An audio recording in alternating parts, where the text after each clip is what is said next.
Hello, my name is Carlos.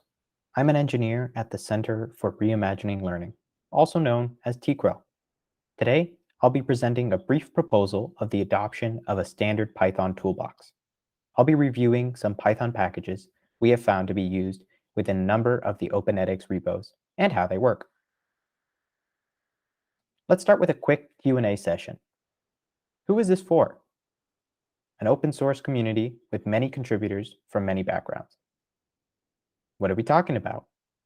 A standard toolbox of Python packages for formatting, code quality, and documentation. Where would it go? Every repository that contains Python code. When would this take place? The sooner, the better for the entire community. But community involvement is important, so we'll wait until the community has enough time to provide appropriate feedback. And why?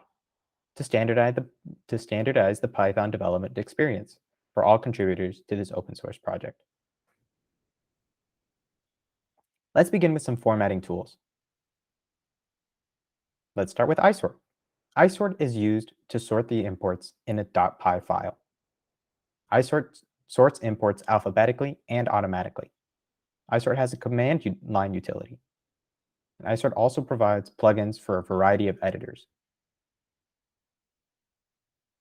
Let's look at an example of how isort works. On the left, we have some unorganized imports.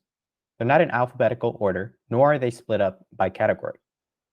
On the right, isort has been run via the command line interface, and the packages have reordered and spaced out by category. Notice that built-in packages have been grouped together above third-party packages, and our own package is at the bottom, combining the import of object and object2. Next, let's talk about Pylint. Pylint is a static code analysis tool for the Python programming language. Pylint looks for programming errors. It helps enforce a coding standard. It offers simple refactoring suggestions, and it's highly configurable. Let's take a look at an example of Pylint. On the left, we have an example of some code.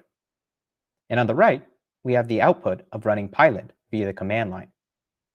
Pylint has noticed an error on line 1. We're missing a module docstring. Let's talk about Pycodestyle. Pycodestyle checks Python code against the PEP8 standard. With Pycodestyle, adding new checks is easy. You can jump to error location in your editor. In just one Python file, it only requires standard lib. It comes with a comprehensive test suite.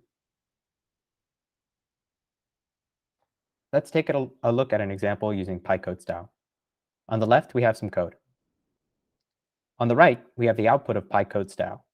We have a number of errors here. On line 1, we have multiple imports on the same line. On line 3, our comment is too long. And on line 8, we didn't add a new line at the end of the file. Let's talk about Black. Black is an automatic Python code formatter that uncompromisingly enforces the PEP8 standard. Black reformats entire files in place. It produces the smallest diffs possible and has a comprehensive test suite. Here's an example using Black.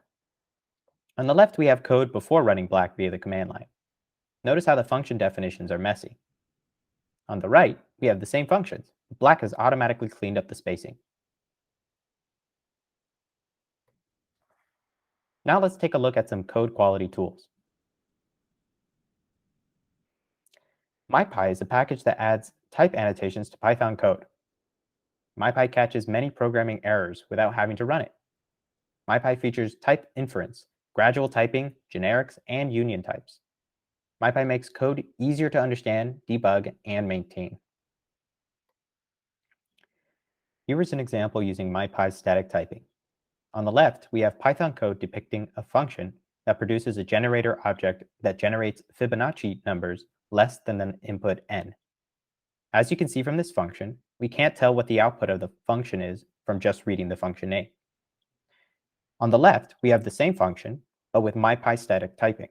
Here we can see that the input variable of the function fib should be an integer n, and the output of the function is an iterator of integers. Next, let's talk about Pytest. Pytest is a testing framework. With Pytest, it's easy to write small tests. But Pytest also supports scaling to support complex functional testing. Pytest also provides detailed info on failing assert statements. Here's an example of Pytest in action. On the left, we have some code. This code has a simple function called func that adds 1 to its input. Below is a test of that function. On the right, we have an output of running Pytest on the file containing this code. As you can see, 100% of the tests fail. The problem is that func with the input of 3, which equals 4, does not equal 5. Let's talk about coverage.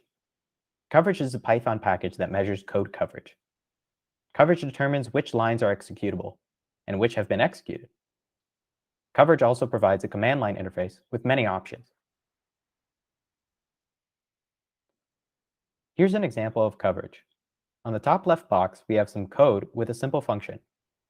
Depending on the input string, color, we are returned a string if the color is valid or an exception.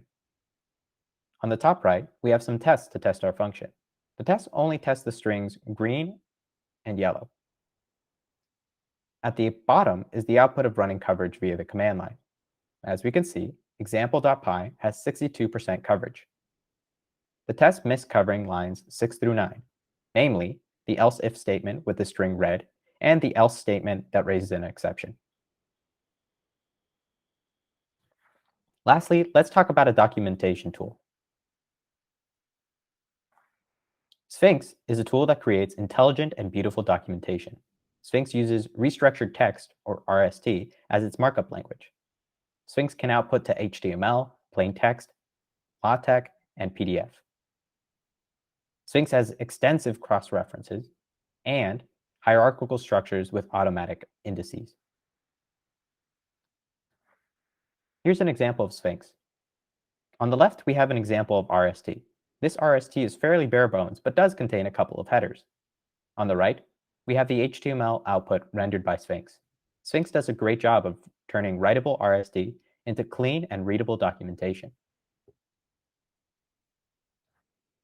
Now that you're familiar with the tools we use within edX, you can see why it would be beneficial to standardize these tools in every Python-based repository. Are there any other tools that could be useful to be placed in every edX repository? Let us know. You can reach the edX community via Slack, GitHub, and the edX discussion forums. Thanks for watching.